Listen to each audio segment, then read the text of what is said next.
Have you ever reached a point in your life where you suddenly stop, look back, and realize you've spent years, maybe even decades, giving, and giving, but somewhere along the way, you got lost?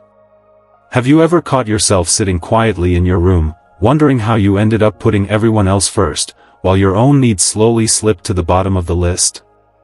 And the strangest part? Even after everything you've survived, everything you've learned, everything you've grown through, you still feel that tiny pull inside you. That pressure to prove your worth to a man. A man who might not even be offering you half of what you've given to the world. Why does that happen? Why do so many women over 60, women who are wiser, calmer, stronger, and far more experienced than they were at 20 or 30, still feel they need to hold a relationship together with both hands, even when it's draining them? Why do you still feel responsible for making everything smooth, peaceful, and easy, even when no one is making things easy for you? Maybe it's habit. Maybe it's conditioning. Maybe it's love. Or maybe, no one ever told you that after 60, the rules change. Because at this stage of your life, relationships are not about impressing anyone. They're not about proving your value. They're not about bending yourself into someone else's shape just to avoid conflict or loneliness. No. Now, it becomes about something much deeper. Something more precious. Something women your age don't get enough credit for protecting. Your peace. Your energy. Your health. Your emotional stability. Your happiness. You deserve emotional safety. You deserve mutual respect. You deserve companionship that actually feels like companionship. Not pressure. Not stress. Not emotional labor that only goes one way. And that's exactly why this video matters so much. Because today, we're going to peel back the curtain and talk about the 7 things senior women should never do for men. Not out of anger, not out of bitterness, but out of self-love, self-respect, and pure, unapologetic wisdom. And I'll tell you right now, number 7 is one that so many women do without even realizing it. You might be doing it right now. And once you hear it, you won't look at certain relationships the same way again. But before we dive in, I want you to do something gentle and powerful for yourself. If you're ready, truly ready, to protect your emotional well-being after 60, just drop a simple comment below. I choose peace. Because peace isn't something you hope for at this age. It's something you claim. And if this is your first time here, welcome. You've found a safe space. This is Elderly Wisdom Guide, where seniors and the people who love them come for clarity, confidence, and empowerment. So, like and subscribe. Because your experiences matter, your voice matters, and your emotional health is a priority. Let's start with the first, and perhaps the most dangerous, thing you should never sacrifice for any man: your health. You know, I once heard a story that stayed with me for a long time. A woman in her early 70s, bright, warm, full of life, had been managing her health carefully. She had regular checkups, a medication schedule that kept everything steady, and a routine that helped her feel grounded. But then she started seeing a man who always seemed to need her. He didn't ask for much, not directly. Just little things. Stay home with me today. Your appointment isn't that serious. I don't like being alone. I feel better when you're around. So she began canceling the small things first, one doctor's visit here, one checkup there.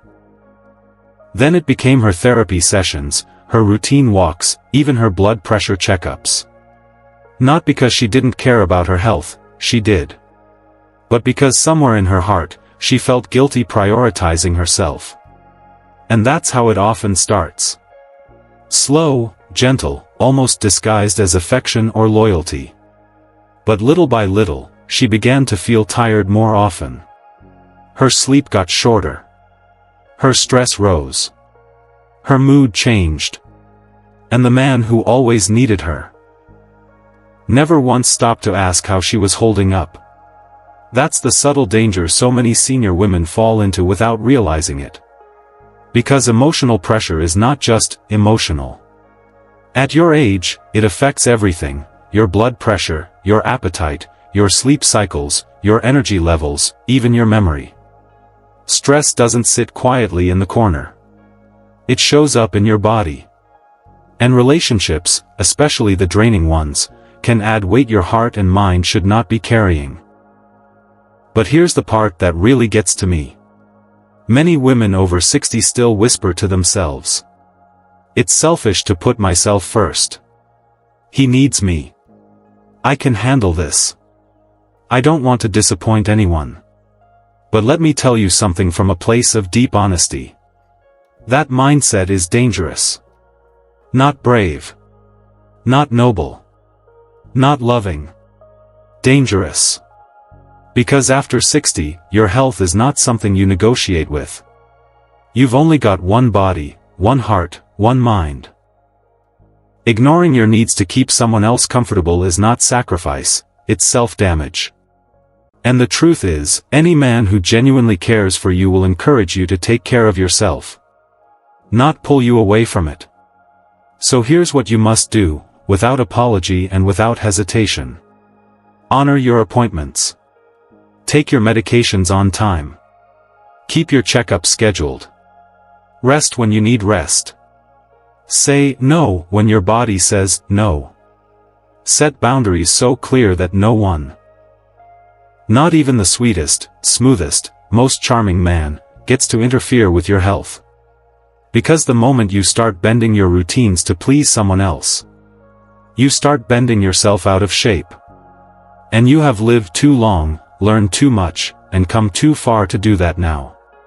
And as important as your health is, let's talk about the second thing you should never do for any man, because this one has left far too many senior women heartbroken, embarrassed, and financially shaken. Never take on financial responsibility for a man who gives nothing back.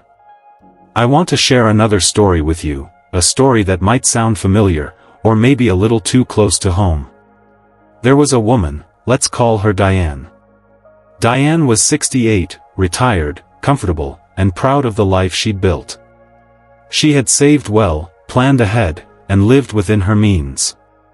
Then she met a man who swept her off her feet. Charming. Gentle. Always with a compliment, always with a soft voice, always with an emotional story about being down on his luck. He wasn't working at the moment. He was waiting for the right opportunity. He had big plans, but everything seemed to fall apart at the last minute. At first, Diane helped him with little things, small bills here and there. Groceries. Gas money. A few utilities. Nothing major. Nothing she couldn't handle. Then it became bigger things. Car repairs. Rent. Debt he forgot to mention. And every time she offered help, he'd say, "I'll pay you back once I get back on my feet. I just need a little time. You're the only person who believes in me." So she kept helping. And helping. And helping. Until one day, she looked at her bank account and realized something terrifying.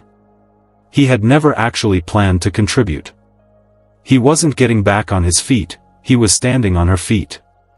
And when she finally confronted him, he disappeared. No goodbye. No explanation. Nothing. This is the reality far too many senior women face. Not because they're naive, no. Not because they're foolish. But because they are compassionate. Because they believe in giving people a chance. Because they want connection, partnership, and trust. But here's the painful truth. Seniors are especially vulnerable to financial manipulation. Not because of weakness. But because emotional persuasion hits harder when you're lonely. When you crave companionship. When you miss being cared for.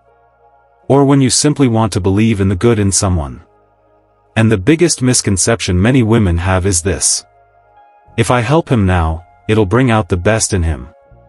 This support will turn him into a better partner. He just needs a boost. But it rarely works out that way. A man who is willing to lean entirely on you financially, especially without giving anything back emotionally, physically, or practically, is not looking for partnership. He's looking for a provider. And you are not a retirement plan. You are not a rescue mission. And you are absolutely not responsible for holding up a grown man's life. Here's the truth you need to hold on to with both hands. Keep your accounts separate. Protect your savings. Be transparent about your finances, and expect transparency in return. And most importantly, never lend money you cannot afford to lose. Because in relationships like this, loans often become gifts. And gifts often become regrets. Your financial peace is just as valuable as your emotional peace. You worked too hard for too many years to let anyone, no matter how charming, pull you into a financial hole. And as draining as financial pressure can be, there's something even heavier. Something you can't see on a bank statement, but you can feel deep in your bones. Never carry the emotional weight of a relationship alone. I want you to picture this. There's a woman, we'll call her Margaret. Margaret is the kind of woman everyone turns to. The calm one. The listener. The one who knows how to soothe a storm with a soft voice and a warm presence. She meets a man later in life, and at first, everything seems gentle and easy. But slowly, almost without noticing, she becomes his emotional sponge. Every complaint he has, she hears it. Every disappointment, she absorbs it. Every fear, she carries it. Every bad mood, she tries to fix it. Every problem, she becomes responsible for finding the solution.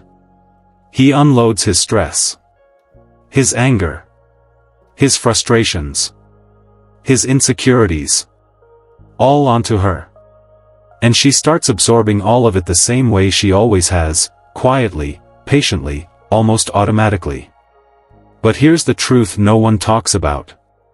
Being the therapist in a relationship drains you in ways you don't notice at first. It shows up when you start forgetting things. It shows up when you wake up tired even after a full night's sleep. It shows up in your blood pressure.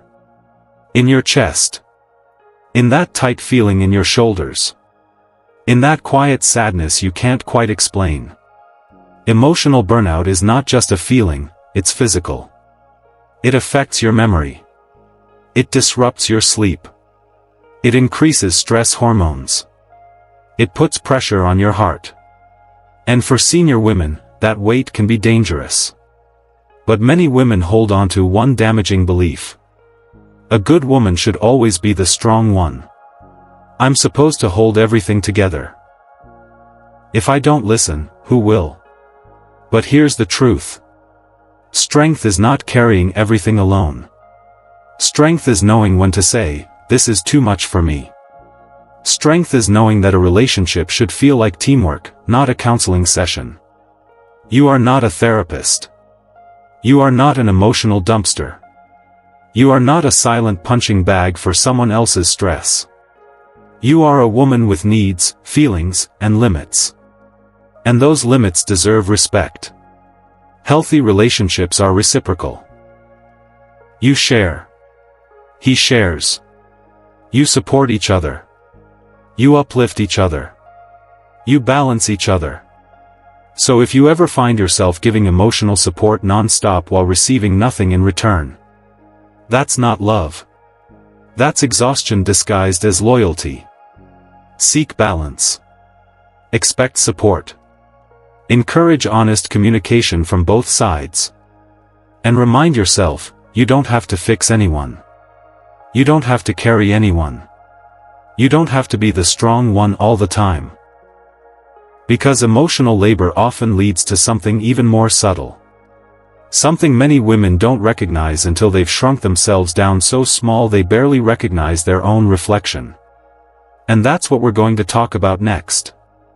You know, I've met so many incredible senior women, women filled with life, creativity, passion, who slowly, quietly dimmed their own light just to keep someone else from feeling insecure.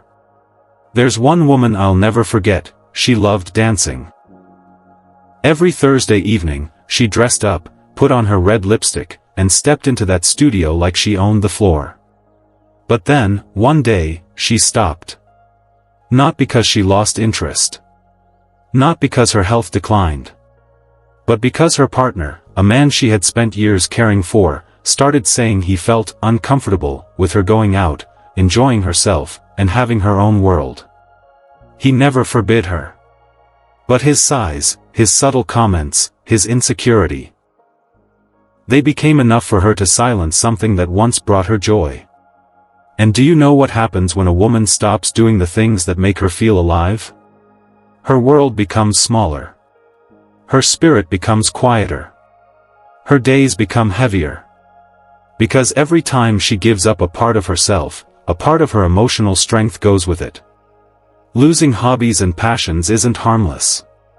It accelerates emotional decline. It creates loneliness, even inside relationships.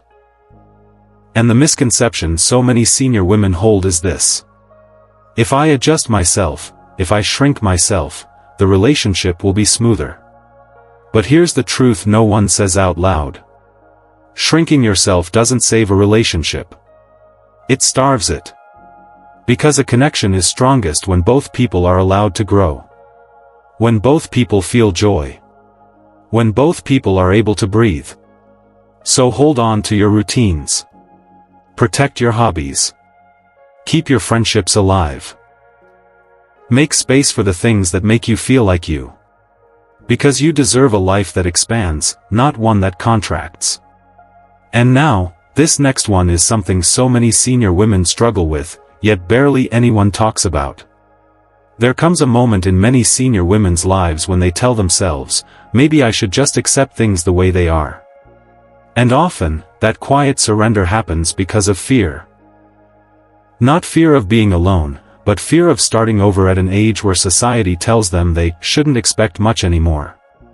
I once spoke with a woman who tolerated inconsistency, long stretches of silence, and subtle disrespect simply because she convinced herself that finding something healthier at her age wasn't realistic. She endured emotional coldness, unpredictable moods, and a partner who only showed affection when it suited him. Every time she considered leaving, the same thought echoed in her mind. At my age, who will I meet? Who will want me? Isn't something better than nothing? But emotional neglect doesn't become less harmful with age. In fact, it becomes heavier. Because as we grow older, loneliness sits closer to the heart.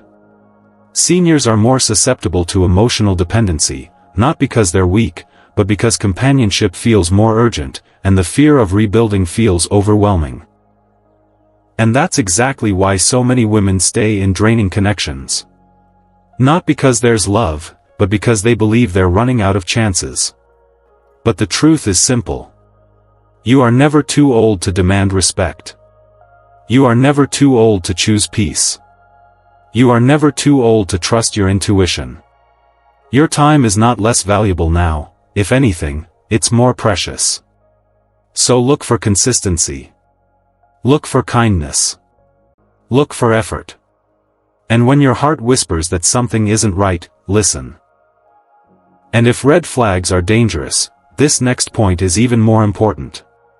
There's a slow, subtle shift many senior women don't notice until it's already happened. It starts with a partner making small comments, "Why do you spend so much time with them?" or "You don't need those outings anymore." Then comes the guilt, the pout, the possessiveness disguised as affection.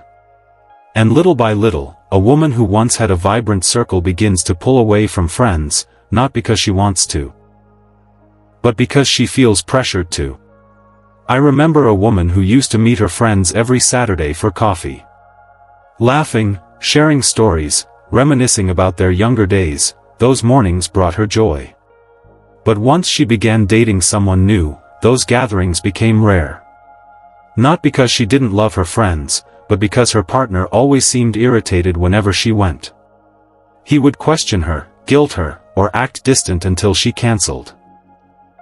Eventually, she stopped showing up altogether.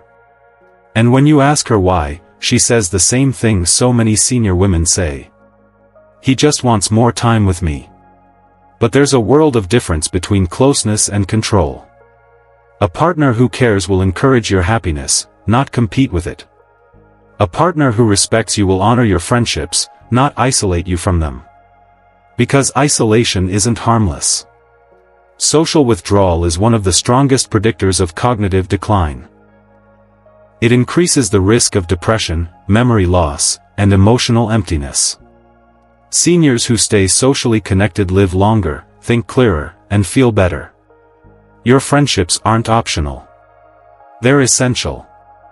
They keep your spirit alive, your mind sharp, and your heart grounded. So protect your independence. Surround yourself with people who uplift you. And never hand over the keys to your social world. And finally, the most deeply overlooked mistake. There is a quiet kind of suffering that many senior women endure, not because they are weak, but because they fear the silence of being alone more than the noise of an unhappy relationship. I once heard the story of a woman in her 70s who stayed with a man who raised his voice at her, dismissed her feelings, and filled her days with tension. Not because she loved him, but because she believed that the alternative, an empty house, a quiet evening, a dinner for one, would hurt more. She would sit in her living room at night, heart tight, anxiety rising, listening to the sound of someone who brought more stress than comfort. And yet, she remained. Because she convinced herself that, at my age, this is just how it is, or any relationship is better than none. But that belief is one of the most dangerous lies women over 60 are taught to accept. Loneliness is real, yes, but constant stress eats away at the body far more. Chronic conflict raises blood pressure, weakens the heart, disrupts sleep, and wears down emotional stability. And when you reach the later chapters of life, peace isn't just a luxury, it's a lifeline. A partner should not be a storm you learn to survive. A partner should not be a weight on your chest. And a partner should never make you trade your well-being just to avoid silence. You were not created to shrink around someone else's anger. You were not designed to tolerate stress just to say you're not alone. You were meant, even now, especially now, to experience calm mornings, soft evenings, and relationships that make your spirit exhale. Choose stillness over chaos. Choose clarity over confusion. Choose peace over pressure. The right companionship doesn't raise your heart rate, it steadies it. The right person doesn't drain you, they soothe you. And when the heart feels safe, it blooms again, no matter the age. And when we talk about peace, this is where everything comes together. You know, it's not easy to face the truth that some relationships take more from you than they ever give back. And at this age, it cuts even deeper. Because you've lived a lifetime pouring into others, raising families, supporting partners, holding homes together, showing up again and again even when no one was checking on you. So when you realize that someone you care about is draining you, using you, or simply overlooking your needs, it hurts in a way that words can barely capture. There's a special kind of heartbreak that comes after 60, not because you're fragile, but because you've already survived so much. You've earned peace. You've earned respect. You've earned ease. So when someone disrupts that, it feels like a betrayal of everything you've built within yourself. But here's the part that matters most. You are not helpless. You are not out of options. You are not running out of time. You are actually stepping into a stage of life where peace becomes priceless, and protecting it becomes your greatest form of power. The older you get, the more sacred your energy becomes. The more intentional your relationships must be. And the more you realize that love is not about sacrifice, it's about balance. So take a moment, a real, honest moment, to evaluate the relationships in your life. Ask yourself, are they feeding your spirit, or draining your joy? Do you feel seen? Or do you feel used? Are you growing, or simply enduring? Because you have the right to choose calm over chaos. You have the right to choose clarity over confusion. You have the right to make changes, even if it surprises people, even if it disappoints someone who thought you'd always adjust. You deserve companionship that feels gentle on your heart. You deserve conversations that leave you feeling understood. You deserve treatment that honors your worth, not one that makes you question it. And you deserve a love, romantic or otherwise, that lifts you, steadies you, and helps you exhale at the end of the day. Your life is not winding down. Your spirit is not dimming. Your story is still unfolding, and you get to decide the tone of the next chapter. Today, we walked through 7 powerful boundaries, 7 things senior women should never do for men. These aren't rules, they're reminders. Reminders that your health matters. Your energy matters. Your finances matter. Your emotions matter. Your identity matters. Your social life matters. And above all, your peace matters. Every point we covered is a step toward reclaiming your strength, your balance, and your emotional well-being. You don't need to give pieces of yourself away to keep a connection alive. You don't need to overextend yourself to feel valued. You are already enough, exactly as you are, in this stage of life, with everything you've lived through. Now I want to hear from you. Which of these 7 resonated the most? Or, which one do you think most women ignore without realizing it? Tell me in the comments. Your insight may help another woman who's quietly struggling with the same experiences. And if you found this empowering, if it made you think, or reflect, or breathe a little deeper, subscribe to Elderly Wisdom Guide. This space is for you. For seniors. For older adults. For anyone who wants clarity, confidence, and a healthier, more peaceful relationship with life. Thank you for spending this time with me today. Protect your peace. Honor your worth. And remember, your wisdom is your power. I'll see you in the next video.